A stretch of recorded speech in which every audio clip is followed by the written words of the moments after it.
pretty new. So I'm from the New York City Mayor's Office for People with Disabilities. I've been here all day and I've heard a lot about technological advancements and even something like technological revolutions. All that is great because it's going to help a lot of people. What really concerns me is that a lot of those technologies are not accessible. And people are not designing those technologies from the get-go to be accessible to people with disabilities. People with disabilities are the largest minority group in the world. Let me say that again. People with disabilities are the largest minority group in the world. There's 1 billion people with disabilities across the globe. In New York City, it's 1 million people self-report as people with disabilities. And around the US, based on the most recent census data, it's about 61 million people. And again, that's only self-reporting.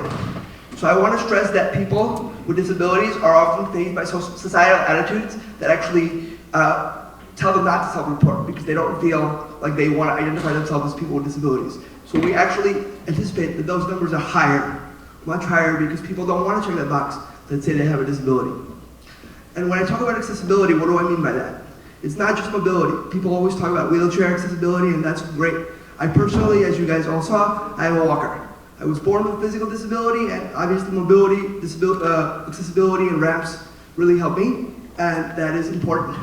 But also, we need to take care of people with visual disabilities, people with hearing disabilities, people with cognitive disabilities, or as I like to call the big four.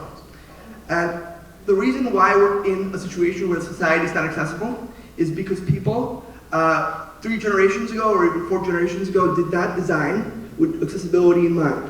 So when you think of the Model T, Henry Ford did not design an accessible car. And the result of that is that people put out non-accessible products, those became the norm, and then we have to design accessible products going backwards. So what does that mean practically? The MTA right now is dealing with putting elevators into subway stations.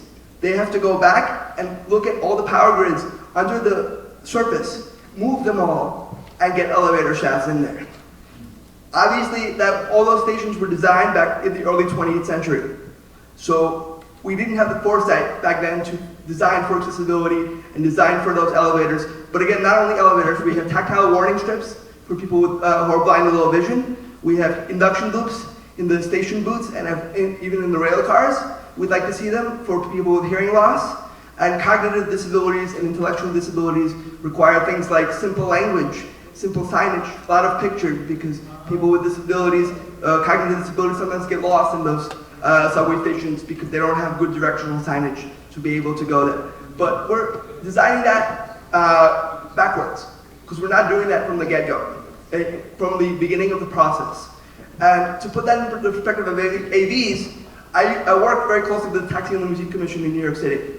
We are working very hard to incentivize drivers and incentivize companies and garages to put out wheelchair accessible vehicles. I'm very proud that the Taxi and Limousine Commission passed rules to require that companies like Uber and Lyft are now adding more wheelchair accessible vehicles on the road. But all that was done backwards, because those companies came out onto the market and did not design accessible cars. And as a matter of fact, they were fighting our rules in court. There were legal challenges to accessibility mandates for those companies. And of course, there were actually legal challenges in the taxi industry when we were first mandating taxi accessibility as well. So people with disabilities are in a place where they are constantly fighting to get accessibility at the forefront when it wasn't originally designed that way. So what I would implore all of these companies to do is to design from the beginning to include accessibility. Otherwise, we're going to be in this vicious cycle where you're going to have the new Uber of AVs come out there and put non-accessible vehicles on the road, and then people with disabilities are going to rightfully so come out and say we're being excluded, and then there's going to be lawsuits, there's going to be court settlements, there's going to be regulations by entities like our office and like New York City to require those accessibility requirements. I've heard a number of times today people talk about putting those cars and testing them on private roads in order to circumvent those accessibility requirements, among other things. That really concerns me. I understand that there is a need to test those cars, and some of the regulations may be inhibiting that right now, but the fact that they're putting inaccessible products on the road today is concerning. And I'm concerned that we have a place we're at a place where we can use technology to bridge those gaps. And instead, if we go about not putting accessible technologies on the road today, we're going to be back in the same place we were, where we have to redesign those technologies in 20 years once people realize that they need to be accessible, and they should have been accessible from the get-go, and it's going to be the same problem. And in order to avoid that, I would really implore everyone to include people with disabilities from the get-go, from the beginning of your design process, and ensure accessibility. And again, what does that mean in terms of cars? That means having a ramp. That means having braille and raised lettering for people who are blind or low vision. That means having an induction loop in your vehicle for people who have hearing loss. That means even having avatars that can do ASL for people who are deaf. Because again, people who are deaf, just to clarify, English is not their first language. ASL is their first language. And so it's important, in the same way that we talk a lot about interpretation for people who are low English proficiency, we have to include ASL in that conversation as well, because they are a population that English is not their first language, and again, ASL is. So we have to work to include them as well. For cognitive disabilities, like I already said, making sure that everything in the vehicle and everything to operate that vehicle is simplified language and simplified signage and simplified lettering and all those kind of things. And I know that a few companies have been leading on this. I've seen the Accessible Alley, I think one of them is outside, and Volkswagen, I think, is having a working group with people with disabilities, and that's great.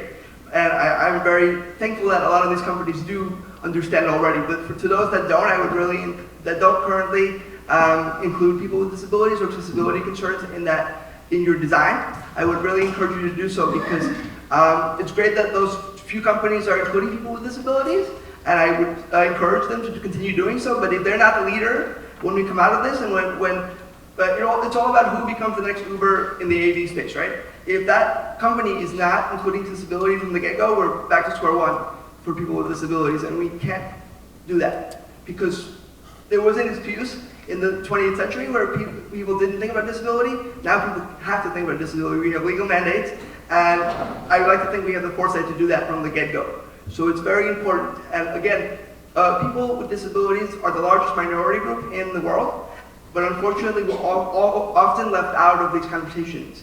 I've been to countless panels and discussions about diversity and inclusion, and people with disabilities were not discussed. We do a great job in talking about other things, but people always forget that, as my boss likes to say, the D in diversity stands for disability. So that's credit to Professor Kornhauser and others here for including that perspective and making sure that not only that I'm here, but he was very kind enough to look at the language for the agenda and all those things to make sure that it reflected the proper etiquette. And I do want to say, again, people with disabilities needs are not special needs. They are not. I know that's a term that's thrown around somewhere, but we want the same thing that everyone else wants. We want access to transportation, access to employment, access to housing, access to everything in the city and everything the world has to offer. And in order to do that, people with disabilities need to be at the beginning of the design process.